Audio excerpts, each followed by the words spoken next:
We are unique because we are really specialized in high-end decorative applications.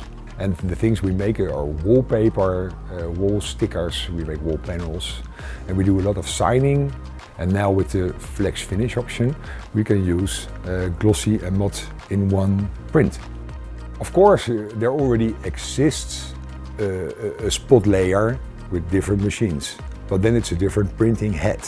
And you need to clean it, and you have to keep it running, and you have to keep it working.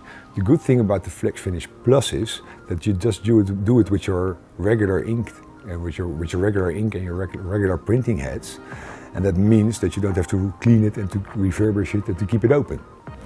And the opportunity it gives us that we can add, for example, the gradient in a wallpaper with a gradient in gloss, and that's really amazing. The first customers I showed it just with a video, with the first samples we made on the machine, and they were really excited to work with it. And one of them already came over, so I explained to her how to work with the files. And I think this week or next week we are going to do the first productions for a real product to sell. The future for the Resolutie van Zijderveld, we are quite excited about it because there are so much possibilities what you can do with decoration and also the creativity we have in our company. We've got so much possibilities.